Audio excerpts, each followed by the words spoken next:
انسان کا ذکر کیا ہے، ملک آسمان کے آئے ہیں بھیک لینے حسین و حسن کے پاس۔ میں جناب مداح صاحب سے گزارش کروں گا کہ وہ 2 منٹ میں نہ کام کریں۔ آئیے کوئی نہیں لیتا۔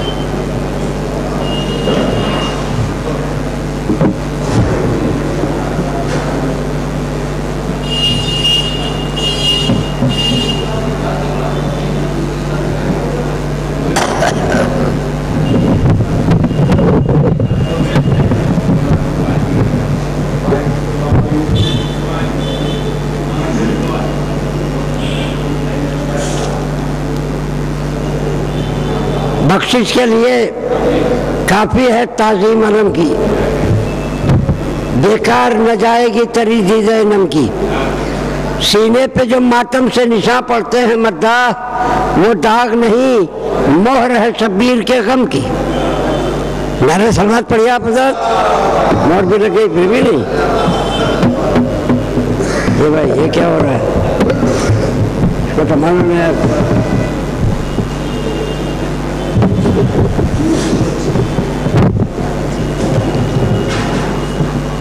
مانا کہ بہت تند ہے بدعت کی ہوائیں، آنچ آ نہیں سکتی کبھی سرور کی اذا پر، اٹھ اٹھ کے فنا ہو گئے باطل کے بگولے، جلتا ہے چراغ غم شبیر ہوا پر۔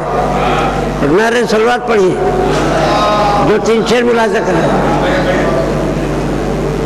خدا تو ہوں نہیں، شعر سنیے گا ملاحظہ کیجیے گا حضرات، خدا تو ہوں نہیں جو کر سکوں ثنائے حسین، خدا تو ہوں نہیں جو کر سکوں ثنائے حسین، ارے نبی نہیں ہوں کہ ناکا بنوں برائے حسین، بس اتنا سیرت محبوب حق سے ثابت ہے، بشر کو چاہیے ہر دم رہے فدائے حسین۔ حدیثیں غور سے پڑھیے محدث اعظم، نجات کے لیے کافی ہے لب پہ ہائے حسین، اور عمل 1000 ہو بخشش کا آسرا نہ کرو، عمل 1000 ہو بخشش کا آسرا نہ کرو، نہیں ہے گوشے دل میں اگر ولائے حسین، نہیں ہے گوشے دل میں اگر ولائے حسین، کھلا یہ راز محمد کے طول سجدہ سے، پسند کتنی مشیت کو ہے ادائے حسین، یہ کہہ کے فطر سے بے پر اڑا فضاؤں میں، ہے کون مثل میرا میں ہوئے گدھائے حسین۔ ایک نعرہ سلوات پڑھیے، آپ لوگ ہاں کرتے نہ ہوا کرتے، کون پڑھے گا؟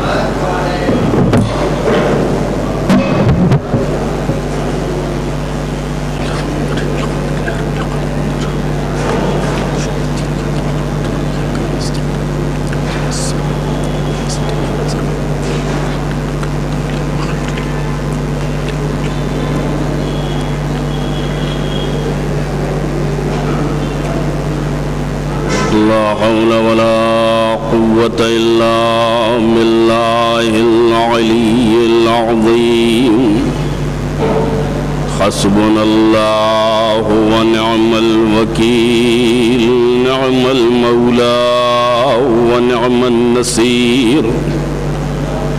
أعوذ بالله السميع العليم من الشيطان اللعين الرجيم، بسم الله الرحمن الرحيم،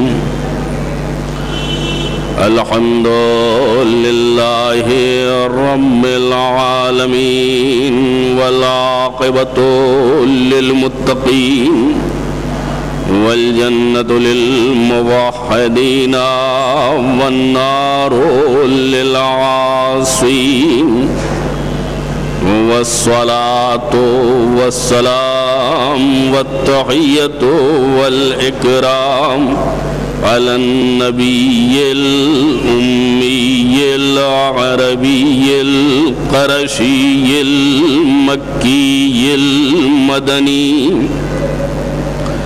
العبد المؤيد والرسول المسدد المصطفى الأمجد، حبيب إله العالمين بالقاسم محمد،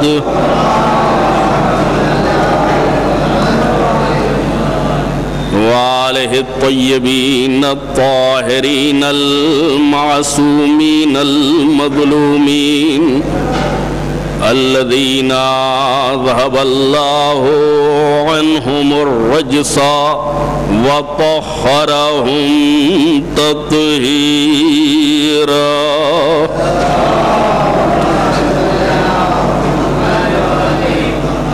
وَلَعْنَةُ الدَّائِمَةُ الْبَاقِيَةُ عَلَىٰ أَعْدَائِهِمْ أَجْمَعِينَ مِنْ يَوْمِ عَدَاوَتِهِمْ إِلَىٰ قِيَامِ يَوْمِ الدِّينِ. أَمَّا بَعْدُ فَقَدْ قَالَ اللَّهُ الْحَكِيمُ فِي كِتَابِهِ الْكَرِيمِ بِسْمِ اللَّهِ الرَّحْمَنِ الرَّحِيمِ.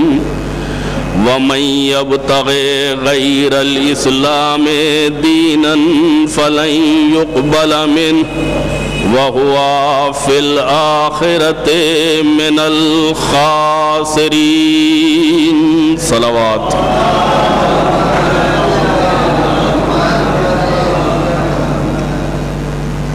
آیت کے ذیل میں گفتگو سے پہلے آپ حضرات سے گزارش ہے کہ ایک مرتبہ سورہ حمد اور 3 مرتبہ قل هو اللہ پڑھ کر مرحوم و مغفور مولانا سید غلام حسنین کراروی صاحب قبلہ کی روح کو ایصال فرما دیں.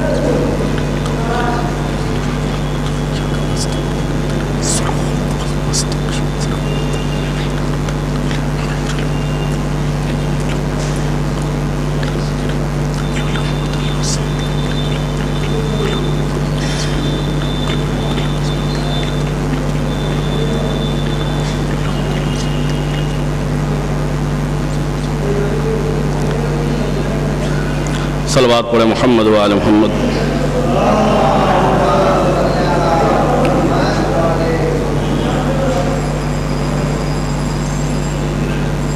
قرآن کریم کا صاف اور واضح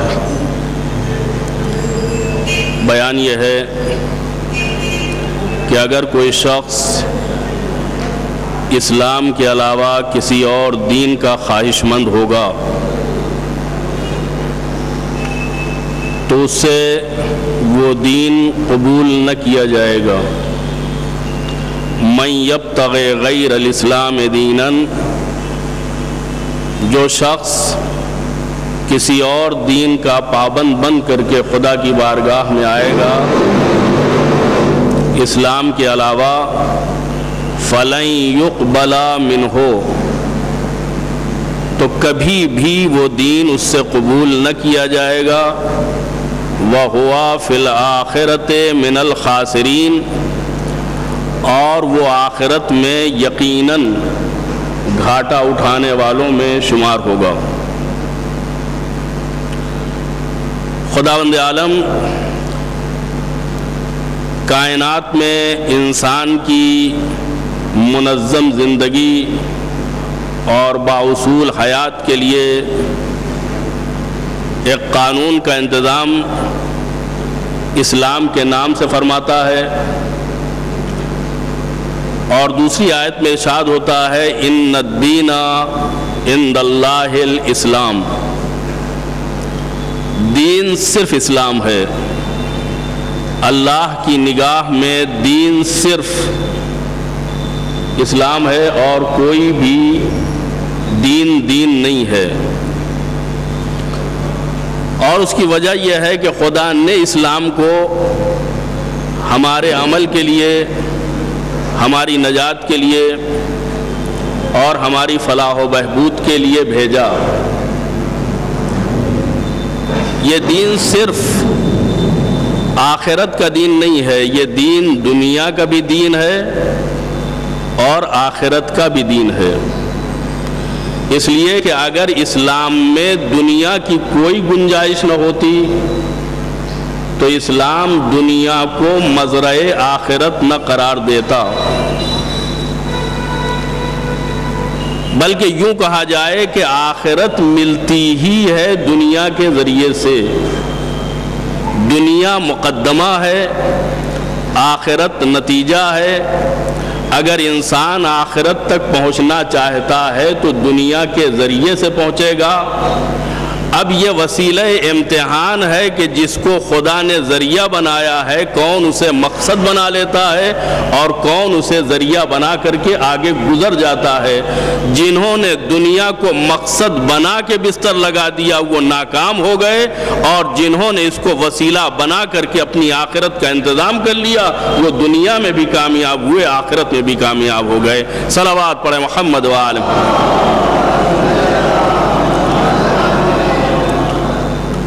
ایک مشکل ہمارے درمیان میں اور آپ کے درمیان میں یہ کیمرے ہیں جو مجمع کی جگہ لیے ہوئے ہیں، اور ہمارے اور آپ کے درمیان میں رابطہ قائم نہیں ہو پا رہا ہے۔ صلوات پڑھیں محمد و آل محمد۔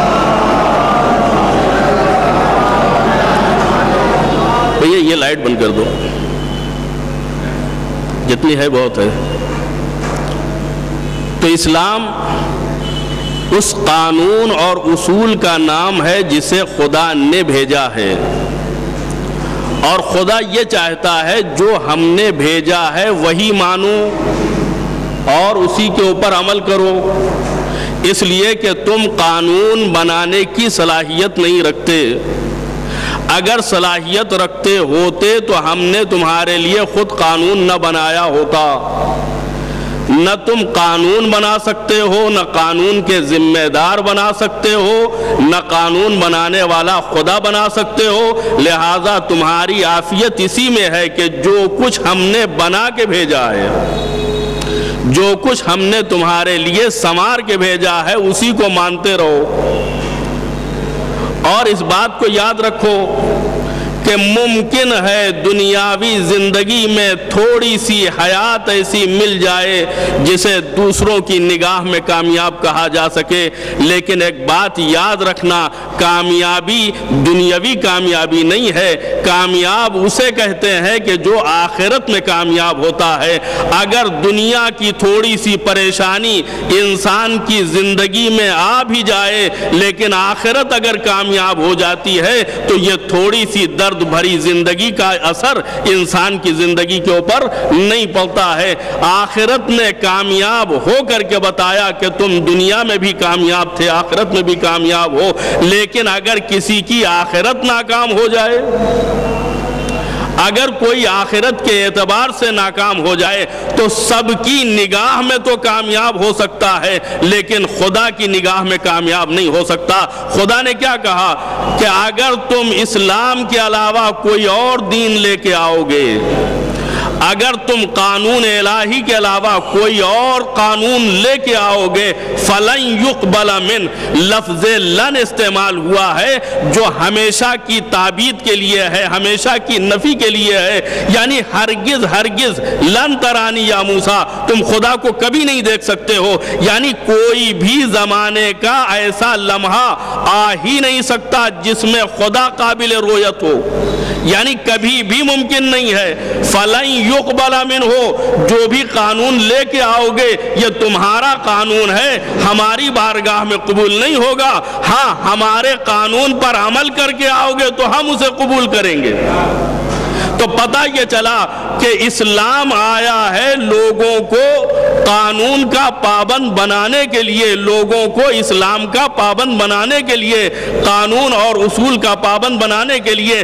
اگر اب خدا کی رضا اور مرضی چاہیے تو قانون نہ بناؤ، بنے ہوئے قانون پر عمل کرتے جاؤ، اس لیے کہ اگر قانون بنانا ذمہ داری ہوتا تو یہ اللہ کے انصاف سے بعید تھا کہ عقل دینے کے ساتھ ساتھ ہمیں قانون سازی سے محروم کر دیتا، لیکن اس نے ہمیں عقل کے ساتھ اس بات کی طرف متوجہ کر دیا کہ ہم نے عقل اس لیے نہیں دی ہے کہ تم قانون بناؤ، عقل اس لیے دی ہے کہ قانون کو سمجھ کے عمل کرتے جاؤ، جتنا سمجھ کے عمل کرتے جاؤ گے تمہاری ابدیت ہماری بارگاہ میں قابل قبول ہوتی جائے گی۔ صلوات پڑھیں محمد و آل محمد۔ لہذا ایک قانون ہے جس کا نام ہے اسلام۔ قرآن کیا کہتا ہے کہ اگر اسلام کے علاوہ کوئی دوسرا مذہب لے کے آئے، اسلام کے علاوہ کوئی دوسرا دین لے کے آئے، فَلَن يُقْبَلَ مِنْهُ، وہ قبول نہیں ہوگا۔ اور صرف یہی نہیں کہ قبول نہیں ہوگا، وَهُوَ فِي الْآخِرَةِ مِنَ الْخَاسِرِينَ، وہ شخص جو غیر اسلام کو لے کے ہماری بارگاہ میں آئے گا وہ آخرت میں گھاٹا اٹھانے والوں میں شمار ہوگا۔ ہر انسان کامیابی کی زندگی چاہتا ہے، ہر انسان اس دنیا سے کامیاب اٹھنا چاہتا ہے، لوگوں کی نگاہوں میں کامیاب بننا چاہتا ہے، تو کامیابی انسان کی نظر میں کچھ اور ہے اور خدا کی نظر میں کچھ اور ہے۔ اپنی نگاہوں میں اگر کامیاب ہونا ہے تو غفلت کے پردے کافی ہیں، دوسروں کی نگاہوں میں اگر کامیاب ہونا ہے تو خوشامد کا ماحول کافی ہے، خدا کی نگاہ میں کامیاب ہونا ہے تو قانون اسلام پر عمل کرنا ضروری ہے۔ لہذا خدا نے صاف صاف سمجھا دیا، قانون بنانے کی ضرورت نہیں ہے، قانون پر عمل کرنے کی ضرورت ہے۔ ہم نے کامل قانون بنا کے بھیجا ہے اور اس سے مکمل قانون کائنات میں کوئی نہیں پایا جاتا۔ غدیر خم کے میدان میں جب ولایت علی ابن ابی طالب علیہ السلام کا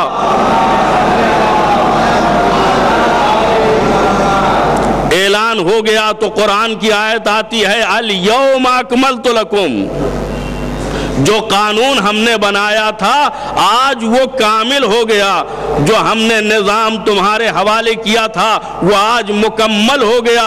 وَأَتْمَمْتُ عَلَيْكُمْ نِعْمَتِي، ہم نے تم پر اپنی نعمتوں کو تمام کر دیا۔ وَرَضِيتُ لَكُمُ الْإِسْلَامَ دِينًا، اور تمہارے اسلام کے دین بننے سے میں راضی ہو گیا۔ یعنی ابھی تک اسلام تھا لیکن راضی ہونے کے لائق نہیں تھا،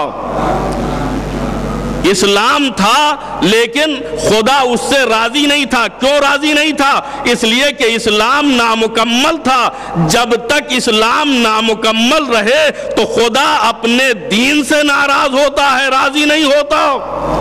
تو اگر مسلمان غیر مکمل قانون پر عمل کرتا رہے تو وہ خدا جو اپنے نامکمل قانون سے راضی نہیں ہوتا وہ نامکمل اسلام کا مسلمانوں کے اندر کیسے راضی ہو سکتا ہے؟ لہذا اس نے تکمیل کی سند کب دی کہ جب اسلام کامل ہو گیا، کہا الیوم اکملت لکم، آج کے دن کامل ہو گیا۔ اور صرف کامل نہیں ہوا، ہم نے نعمتوں کو تمام کر دیا۔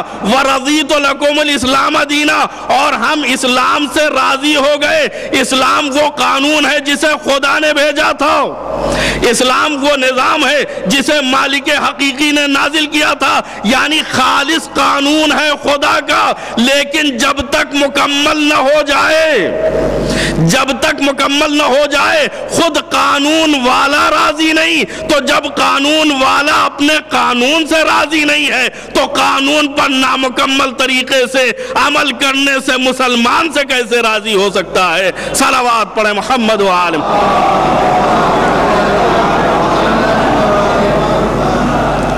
رضیت لکم الاسلام دینا، یعنی آج اسلام سے راضی ہوا۔ کب اسلام سے راضی ہوا؟ جب علی کی ولایت کا اعلان ہو گیا۔ اس کا مطلب یہ ہے کہ اسلام نامکمل ہے، اسلام غیر کامل ہے جب تک علی کی ولایت اس میں شامل حال نہ ہو، جب تک اس میں شامل نہ ہو مولا کائنات کی ولایت، وصایت اور امامت اور خلافت و جانشینی۔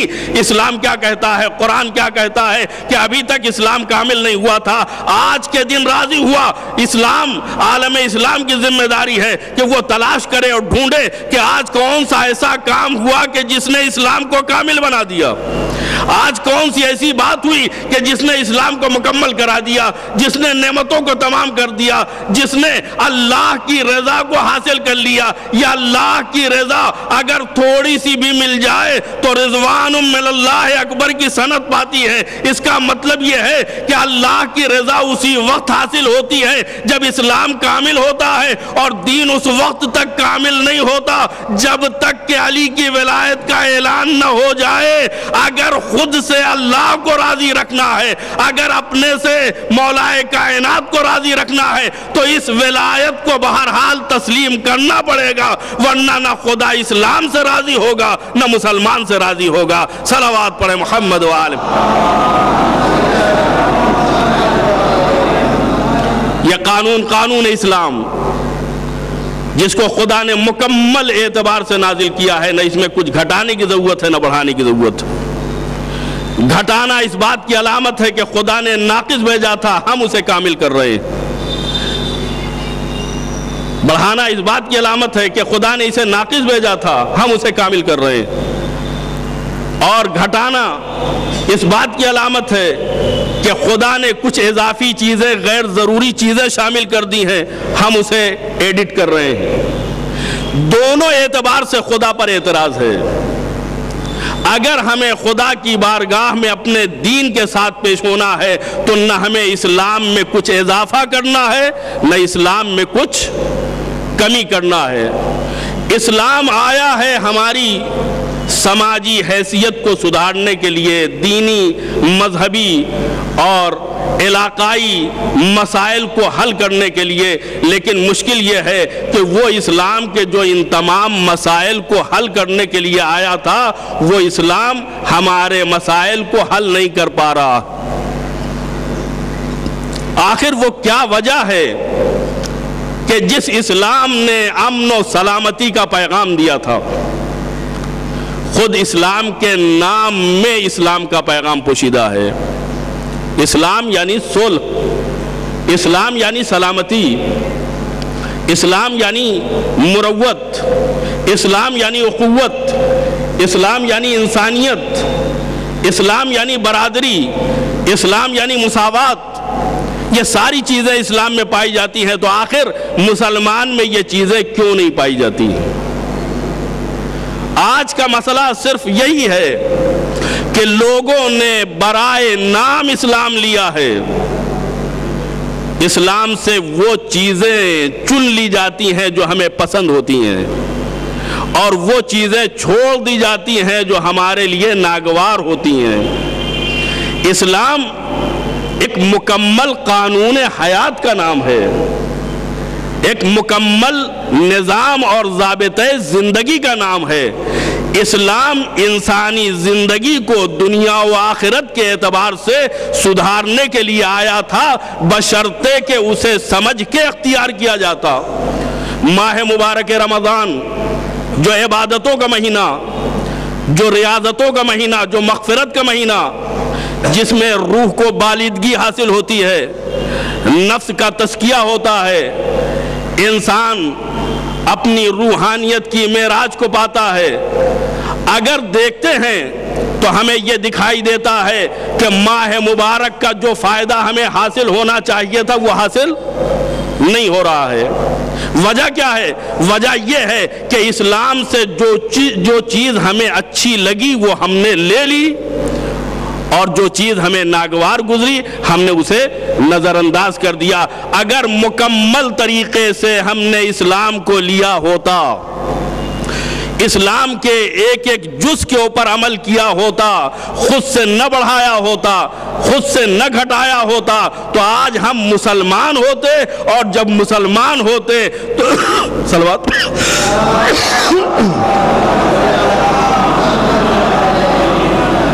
تو جہاں ہم رہتے اس جگہ کا نام ہوتا مدینہ فاضلہ، آئیڈیل سٹی۔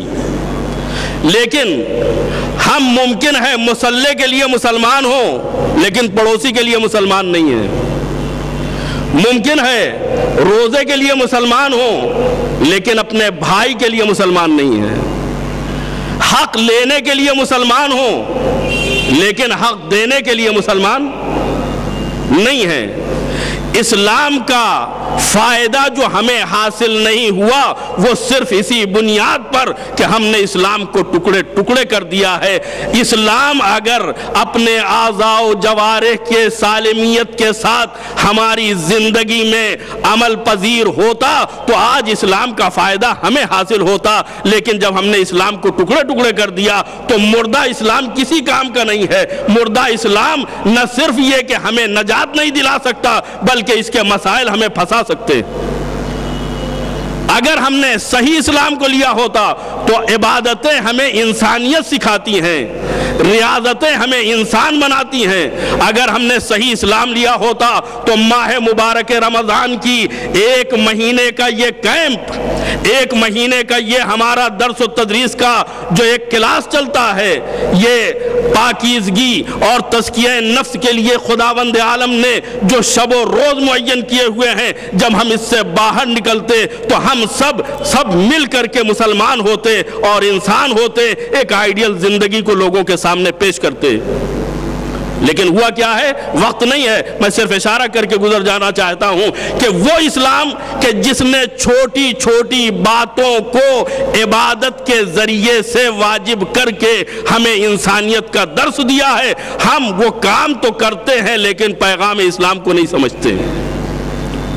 اسلام میں سب سے بڑی عبادت کا نام ہے نماز، کہ اگر وہ قبول تو سارے اعمال قبول، اور اگر وہ رد تو سارے اعمال رد، یعنی اسی کی قبولیت کے اوپر دار و مدار ہے تمام اعمال کا۔ یہ میں نہیں کہہ رہا ہوں، پیغمبر اسلام کی حدیث ہے، اور حوالے کی بھی اس لیے ضرورت نہیں ہے، اس لیے کہ ہر قوم و ملت اور مذہب سب اس حدیث کو متفق علیہ طور پر مانتے ہیں۔ تو وہ نماز کہ جس کے قبولیت کے اوپر سارے اعمال کی قبولیت کا دار و مدار ہے، اس میں طہارت شرط ہے۔ یعنی پیغام نماز کیا ہے، پیغام عبادت کیا ہے، پیغام اسلام کیا ہے؟ طہارت شرط ہے۔ جب آپ وضو کرنے کے لیے جاتے ہیں، بغیر وضو کے نماز نہیں ہو سکتی، بغیر تیمم کے نماز نہیں ہو سکتی، بغیر غسل کے نماز نہیں ہو سکتی۔ جب ہم اس طہارت کو کسی بھی عنوان سے، چاہے وہ غسل ہو، چاہے تیمم ہو، چاہے وضو ہو، حاصل کرنا چاہتے ہیں تو چند شرطیں ہماری نگاہوں کے سامنے آتی ہے۔ اسلام کہتا ہے وضو کرنے سے پہلے، غسل کرنے سے پہلے یہ دیکھ لو یہ پانی مباح ہے یا نہیں۔ مباح ہونے کا مطلب کیا ہے؟ یعنی یہ پانی تمہاری ملکیت ہے یا تمہاری ملکیت نہیں ہے۔ اگر تمہاری ملکیت نہیں ہے تو جس کی ملکیت ہے اس نے اجازت دی ہے یا اجازت نہیں دی ہے؟ اگر اس نے اجازت دے دی تو مباح، اگر تمہارا پانی ہے تو مباح۔ یعنی اگر تمہارا پانی ہے تو استعمال کرو، اور اگر دوسرے کا پانی ہے تو کم سے کم اتنی مردانگی کرو کہ اس سے اجازت لے لو۔ بغیر اس اجازت کے یہ پانی تمہارے لیے وضو کے لیے مباح نہیں ہے۔ اب آگے بڑھے، جس برتن میں یہ پانی ہے وہ برتن کس کی ملکیت؟ تمہاری ملکیت یا غیر کی؟ اگر غیر کی ہے تو اس کی اجازت ہے یا نہیں؟ میں بہت ہی مختصر عرض کرنا چاہتا ہوں کہ اسلام کا پیغام کیا ہے، اسلام کس طریقے سے ہماری تربیت کرنا چاہتا ہے، اور اس کے بعد اس سے باریک مرحلہ آتا ہے۔ جس جگہ پر وضو کا پانی گر رہا ہے، میں پانی کی بات اب نہیں کر رہا ہوں، میں پانی والے برتن کی بات نہیں کر رہا ہوں، جس جگہ وضو کا پانی گر رہا ہے وہ جگہ تمہاری ملکیت ہے یا غیر کی؟ یعنی 3 چلو پانی جو وضو سے متعلق ہے اسے گرانے کے لیے کتنی ذہنی ورزش کی ضرورت ہے؟ کم سے کم 3 وقت تو وضو کرنا پڑے گا، اور جب وضو کرو گے تو یہ سارے شرائط ذہن میں گھومیں گے۔ پانی کس کا؟ برتن کس کا؟ جگہ کس کی؟ یہ تو بات کی چیز ہے۔ مصلی کس کا؟ کپڑے کس کے؟ خمس نکالا یا نہیں نکالا؟ یہ بات کی منزل ہے۔ میں طہارت ہی کی منزل سے نتیجہ نکال کے آگے بڑھنا چاہتا ہوں کہ اسلام کا پیغام کیا ہے۔ اسلام 3 چلو کے وضو کو برداشت نہیں کرتا۔ وہ یہ کہتا ہے کہ جس چلو سے وضو کر رہے ہو، جس پانی سے وضو کر رہے ہو، جس مٹی سے تیمم کر رہے ہو، یہ بتاؤ یہ کس کی ملکیت ہے؟ جب 3 مرتبہ انسان کی اپنے دن میں یہ کیفیت ہوگی کہ ہمارا ہے یا پرایا، تو کم سے کم اپنے پرائے کا ایک امتیاز ہو جائے گا، اور جب اپنے پرائے کا امتیاز ہوگا تو نہ محلے کی زمین ہڑپی جائے گی، نہ کسی کا کھیت، نہ کسی کا باغ خطرے میں آئے گا، نہ کسی کی جائیداد خطرے میں آئے گی۔ اسلام یہ چاہتا ہے نہ اپنا حق مارے جانے دو، نہ دوسروں کا حق مارو۔ ایک طہارت کے ذریعے سے اسلام نے یہ پیغام دیا ہے، جو دن بھر ہم وضو کرتے ہیں لیکن پیغام سننے کے لیے تیار نہیں ہے۔ صلوات پڑھیں محمد و آلہ۔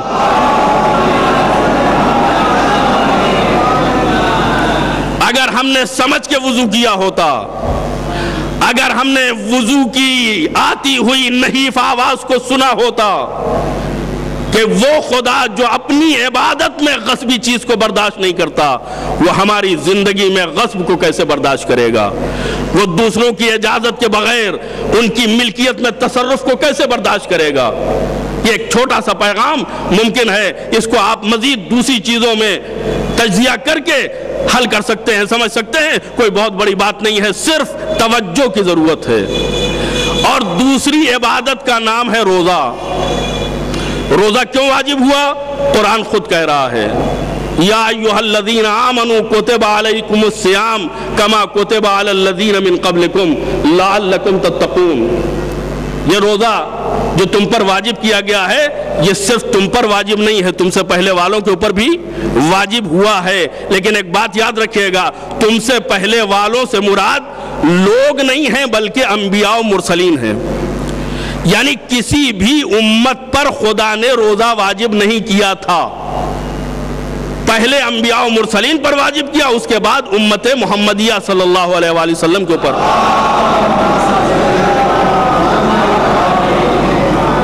روزہ واجب کیا۔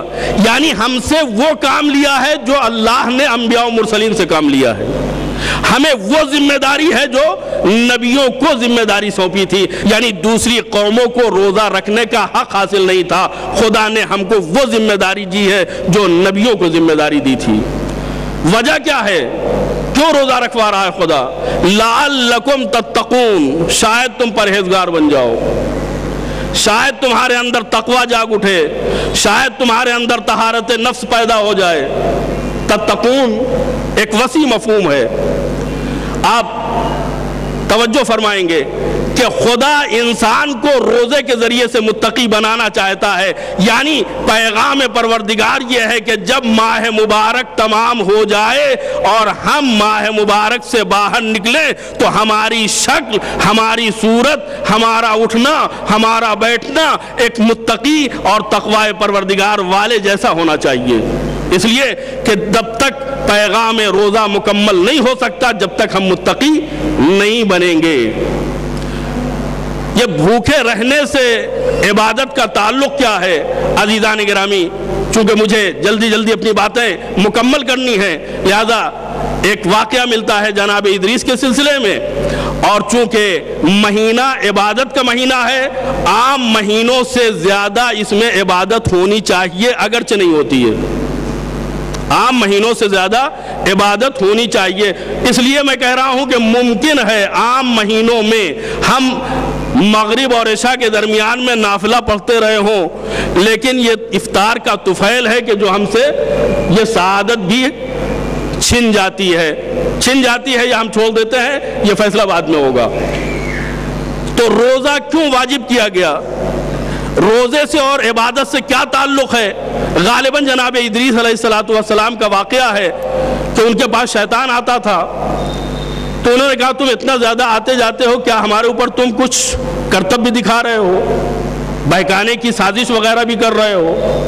اس لیے کہ نبیوں پر، مرسلین پر شیطان کا کوئی اثر ہونے والا نہیں ہے۔ کہا نبی خدا آپ پر تو کوئی اثر ہونے والا نہیں ہے، لیکن وہ شیطان ہی کیا جو اپنے کام سے باز آ جائے؟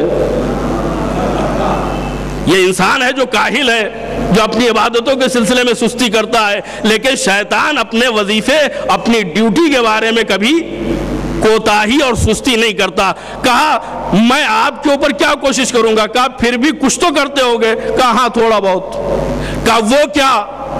کہا بات یہ ہے کہ جب آپ کھانا کھاتے ہیں تو میں آپ کے دل میں وسوسہ کرتا ہوں کہ یہ کھانا بڑا لذیذ ہے، یہ بڑا اچھا ہے، تو ہمارے وسوسے کے اثر سے دو چار لقمہ زیادہ ہو جاتا ہے، تو ہمارا کام اس لیے بن جاتا ہے کہ جب دو چار لقمے زیادہ ہو جاتے ہیں تو پھر اٹھنے بیٹھنے میں تکان ہوتی ہے اور عبادت کا وہ لطف نہیں ہوتا ہے کہ جو ہونا چاہیے۔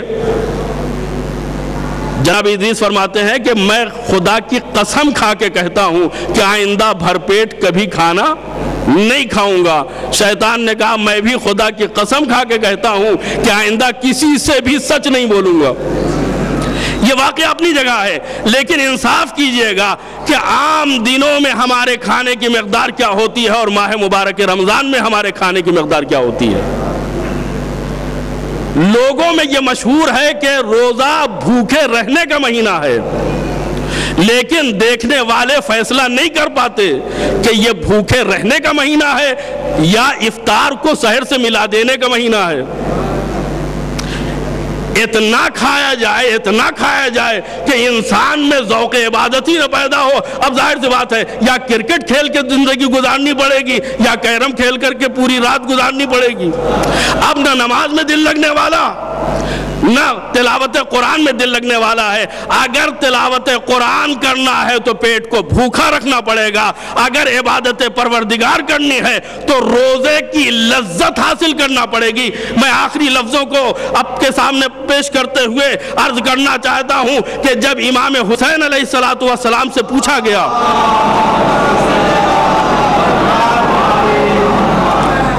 کہ یہ بتائیے کہ خدا نے روزہ کیوں واجب کیا، لما افترض اللہ علی عبادہ الصیام، خدا نے لوگوں کے اوپر روزہ کیوں واجب کیا ہے؟ فرماتے ہیں لیجد الغنی مس الجوع فیعود بالفضل علی المسکین۔ ایک بات یاد رکھیے گا کہ خداوند عالم نے جتنی عبادتیں ہیں وہ سب ہر ایک کے اوپر الگ الگ واجب کی ہیں۔ ایسا نہیں ہے کہ جو پیسے والا ہے وہ پیسہ دے کر کے اپنی زندگی میں اپنے حصے کی نماز کسی اور سے پڑھا سکتا ہے یا اپنے حصے کا روزہ کسی اور سے رکھا سکتا ہے، نہیں، اسے خود ذاتی طور پر اقدام کرنا ہوگا اور اپنے حصے کا عمل انجام دینا پڑے گا۔ اب یہ بدقسمتی سے اگر بغیر روزہ رکھے آدمی مر جائے اور خدا اس سے مثلا اتنی محبت فرمائے کہ ان کے پسماندگان کو صبر جمیل کے ساتھ یہ توفیق دے کہ وہ روزہ رکھانے کے لیے تیار ہو جائیں، تو خدا اس بات کی اجازت دیتا ہے کہ ہاں مرنے کے بعد اس کے بدلے میں بھی روزہ رکھا جا سکتا ہے، تاکہ بالکل بے مہار نہ ہو جاؤ، تاکہ بالکل نکیل ڈھیلی نہ ہو جائے۔ تو بات کیا ہوئی؟ بات یہ ہوئی کہ ہر عبادت کو خدا نے انسانوں کے اوپر واجب کیا ہے، اور جب عبادت کو واجب کیا ہے تاکہ نماز میں اٹھنے بیٹھنے کی مشقت کو برداشت کر سکو، تاکہ نماز میں خود سوچ سکو کہ ہم کہاں کھڑے ہیں، کس سے گفتگو کر رہے ہیں، کس سے باتیں کر رہے ہیں، کس سے ہم کلام ہیں، کس سے مناجات کر رہے ہیں، اور اسی طریقے سے روزے کو واجب کیا۔ امام فرماتے ہیں کہ فقر و فاقہ تو غریبوں کا حق ہے، وہ تو روز ہی فاقہ کر کے روزے کا مزہ لیا کرتے ہیں، یہ روزہ ان کے لیے واجب نہیں ہوا ہے، روزہ ان کے لیے واجب ہوا ہے لیجد الغنی مس الجوع، یہ ان کھاتے پیتے افراد کے لیے روزہ واجب ہوا ہے جو نہیں جانتے کہ بھوک کا مزہ کیا ہے، اس لیے کہ بھوک اسے لگے گی جو کھانے کو تھوڑا سا ٹال دے، لیکن جہاں بھوک سے پہلے کھایا جا رہا ہو وہاں لوگ بھوک کے لیے ترستے ہیں کہ بھوک ہوتی کیا ہے، بھوک کیسے ہوتی ہے، بھوک کا مزہ کیا ہے، بھوک کی لذت کیا ہے، بھوک کا عالم کیا ہے، اس کو نہیں معلوم ہے۔ لہٰذا امام فرماتے ہیں تاکہ لوگوں کو یہ معلوم ہو جائے، لیجد الغنی، کھاتے پیتے افراد یہ جان جائیں اور یہ محسوس کر سکے مس الجوع کہ فاقہ کیا ہوتا ہے، بھوک کیا ہوتی ہے۔ اچھا اگر معلوم ہو گیا تو کیا ہوگا؟ فَيَعُودَ بِالْفَضْلِ عَلَى الْمِسْكِينِ، تو وہ اس بات کی کوشش کریں گے کہ اپنی ضرورت سے زیادہ سامان کو مسکین کے حوالے کر دیں گے۔ یعنی یہ روزہ خود انسان کے بھوکے رہنے کے ساتھ ساتھ اپنے بھائی کی مدد پر آمادہ کرتا ہے۔ فَيَعُودَ بِالْفَضْلِ عَلَى الْمِسْكِينِ، تمہاری ضرورت سے زیادہ ہے، تم کھا چکے، تم پہن چکے، تم اپنی ضروریات پوری کر چکے، اب تمہارے پاس جو کچھ ہے، مسکین تمہارا پڑوسی ہے، مسکین تمہارا بھائی ہے، مسکین تمہارا دوست ہے، اسے محروم نہ کرنا۔ اگر رمضان کے روزے سے ہمیں یہ پیغام ملتا ہے تب تو ہم نے روزے کے شرائط کو پورا کیا، ورنہ زبردستی 3 کلو فطرہ نکلوا لینے سے انسان کا روزہ قبول نہیں ہو جائے گا۔ یہ ایک واجب کیفیت ہے، اتنا تو خدا نے واجب کیا ہے، اتنا تو دینا ہی پڑے گا۔ فَيَعُودَ بِالْفَضْلِ الْمِسْكِينَ۔ بات آ گئی بھوک اور پیاس کی۔ عزیزو، ہم حسین کا ماتم کرتے ہیں۔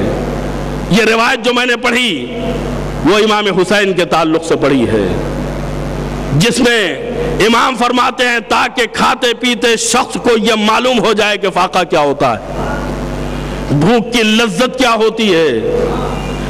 سحر اور افطار کے درمیان میں چند گھنٹے اگر ہم بھوک و پیاس کے عالم میں گزارتے ہیں تو حواس باختہ ہوتے ہیں، گھر والوں سے ہمارے اخلاق برے ہو جاتے ہیں، لوگوں کو کھانے کے لیے دوڑتے ہیں۔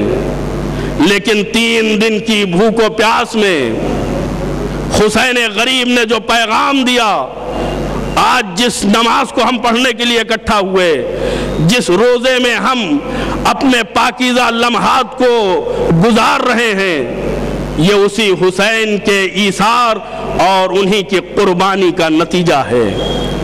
خود حسین بھوکے پیاسے نہیں ہیں، بلکہ حسین کے ساتھ ساتھ چھوٹے چھوٹے بچے 3 دن کی بھوک و پیاس میں اپنے ہاتھوں میں خالی کوزے لیے ہوئے اعلیٰ تش کی آوازیں بلند کر رہے ہیں، لیکن کبھی زبان کے اوپر کوئی اعتراض کا لفظ نہیں آیا کہ اگر حسین نے بیعت کر لی ہوتی تو آج ہمیں اس مشکل سے گزرنا نہ پڑتا۔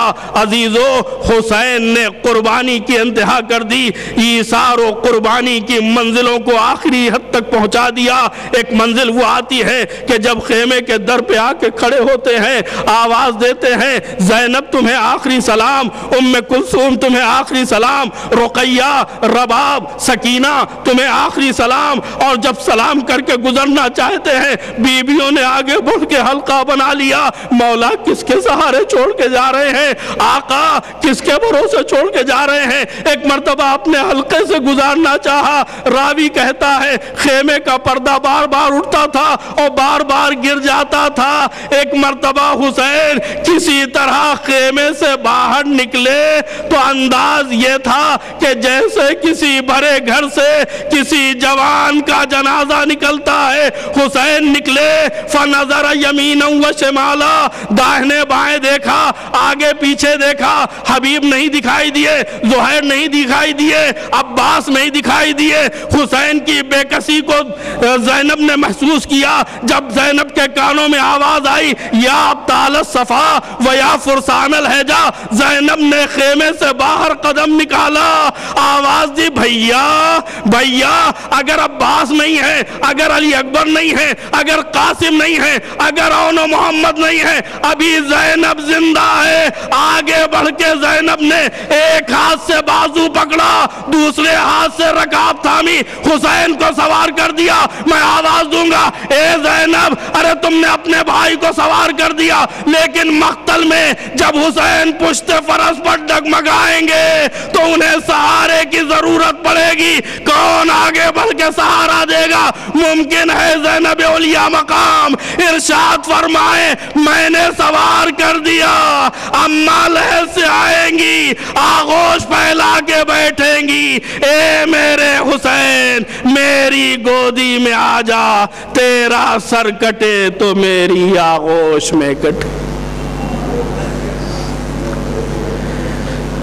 سیعلم الذین ظلموا ای منقلب ینقلبون، انا للہ و انا الیہ راجعون۔ الہی بحق الزہرا و ابیہا و بعلہا و بنیہا و بحق الائمة التسعة الطاہرین من ذریت الحسین علیہ السلام فاستجب دعانا واقضی حاجاتنا برحمتک یا ارحم الراحمین۔ پروردگارہ ہمارے اس مختصر سے عمل کو قبول فرما، ہماری توفیقات میں اضافہ فرما۔ وقت افطار ہے، ہماری دعائیں تیری بارگاہ میں قافلہ بنا کر جا رہی ہیں۔ مالک ہمارے کبیرہ اور صغیرہ گناہوں کو معاف فرما دے، ہماری حاجات شرعیہ کو پورا فرما، بیماروں کو بحق بیمار کربلا شفاء کامل و عاجل عنایت فرما، مرحومین کی مغفرت فرما، جن مرحوم کے ایصال ثواب کی مجلس ہے انہیں جوار رحمت میں جگہ عنایت فرما، اہل بیت طاہرین کے ساتھ انہیں مشہور فرما، پسماندگان کو صبر جمیل عنایت فرما،